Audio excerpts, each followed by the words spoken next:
What's up everybody, this is John with John Fair Innovations and I'm so excited to give you my latest maths lesson. So today we'll be learning about imaginary numbers and how they differentiate from real numbers.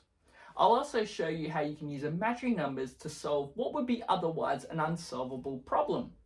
But before I get into the video today, if you enjoy it, make sure you hit that thumbs up button, leave a comment on maybe another maths topic you'd like me to tackle, and if you really enjoy the video, make sure you hit that subscribe button so you can stay up to date with the videos as they come out. Now, when we're dealing with real numbers, we're dealing with the numbers that we use in our everyday life, the numbers that we all know and hopefully love. So if I give you the number 8, for example, you could show me the fingers on your hands. If I said 2, you could give me 2 thumbs up, hopefully. So these are all real numbers, and that's what we mean by real numbers that exist in our real world. And it can be sort of concepts as well. So say 0 is the number we use to represent nothing, that there is no longer any amount of that particular item. So $0 in your bank account means that you have no money at all. Hopefully not. But that is what 0 would represent. And it can actually be even worse if we're dealing with negative numbers. Because negative numbers is when we're dealing with the concept of owing money. So negative $1,000 means that you would owe $1,000. And we know that negative $1,000 is very different to positive $1,000. If you have negative $1,000, that means you owe that money. But positive $1,000 means you have that money. And I know for a fact which one I would much rather have. But just the point of this is that putting a symbol in front of the number completely changes it. These are two different numbers. They're not the same. The symbol means that they are very different numbers.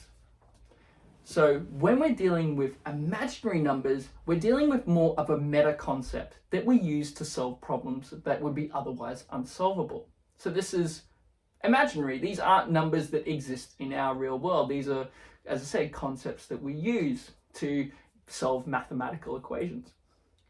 Now, I'll show you an example of this using square roots and negative numbers. Now, if you're not sure what a square root is, all it is when we find a number that we can multiply by itself to give that answer. So say the square root of 25 would be 5, because 5 times 5 is 25.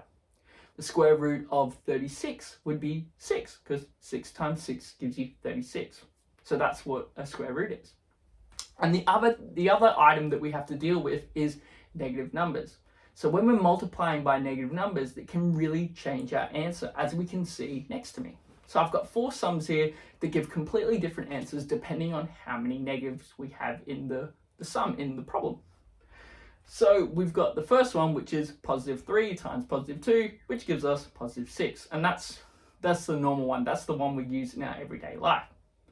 When we have negatives, though, it can really impact the answer. So if we have one negative in our problem, so negative 3 times positive 2, or positive 2 times negative 3, what happens is that we actually get a negative answer. So one positive, one negative will give us a negative solution. So they both equal negative 6. And when we have 2 negatives, and this is where it gets a little bit confusing, is when we have 2 negatives multiplying each other, it actually gives us a positive answer. So negative 2 times negative 3 gives us positive 6. I know they say that 2 wrongs don't make a right, but in mathematics, multiplying 2 negatives does give us a positive. So this is something that we need to consider when we're doing, say, a square root. Because 3 times 3 would give us 9 if we were trying to solve the square root of 9. But negative 3 times negative 3 would also give us 9. So the square root of 9 actually gives us 2 answers, positive 3 and minus 3. They're 2 completely different numbers. So again, if we were doing the square root of 36, that would be positive 6 and negative 6, because negative 6 times negative 6 would also give us our answer. What if we tried to solve, say, this problem, the square root of negative 36? Well, we just learnt before that to get a negative answer, we need one positive and one negative. So negative 6 times positive 6 would give us negative 36. But as we know from our $1,000, negative $1,000 and positive $1,000, these are completely different things. Just the negative alone makes it a completely new number. So negative 6 and positive 6 are not the same. So that can't be the answer. So how would we go about actually solving this problem? Well, in fact, if you tried to put this into your calculator right now, what would happen is you would actually get a message like something like mathematical error, because there is no real number solution for this problem. There is no number that we can put in and multiply by itself to give you -36. So this is where we have to use imaginary numbers. We have to use numbers that are a concept beyond simply real world normal mathematics, real world normal numbers. So we use the fact that -1, the square root of -1, actually equals I. So this is our foundation for imaginary numbers, this identity, this property that the square root of -1 equals I. And it's easy to remember because imaginary starts with I, so the symbol is I, pretty simple. We also use the fact that square roots can actually be solved broken down. So say if we take the square root of 36 and you weren't sure what number you can multiply to give you that answer. Well, you could use the fact that you know that 9 times 4 gives you 36. So the square root of 36 is actually the same as the square root of 9 times the square root of 4.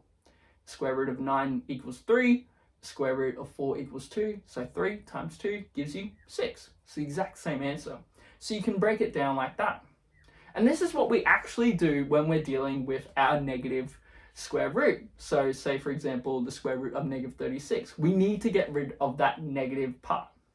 The good thing is we know that -1 times by 36 will give us -36.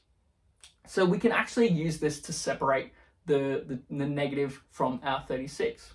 And what we get is the square root of 36 times the square root of -1.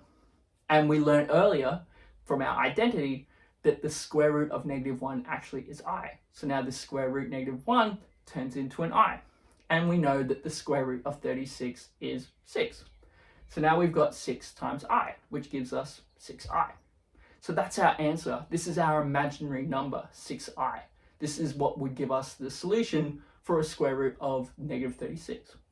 And we use the same principle when we're dealing with any negative square root. So say, for example, if you wanted to do the square root of -81, well, to separate the negative, we turn the negative part into I, so negative square root of -1 becomes I, and then we just solve the other part as we normally would. So the square root of 81 would be 9. So the answer for the square root of -81 would be 9I. Square root of -25 would be 5I. Square root of -16 would be 4I, and so on and so forth. So you solve it the exact same way as you were doing before, but to get rid of the negative part, you simply put I at the end to represent the fact that this is now an imaginary number, that this is not a real world number. Well, hopefully that explains a little bit about imaginary numbers and brings a little bit of reality to what they were before. But always, thank you so much for watching. Stay safe, be kind to one another, and I'll see you next time.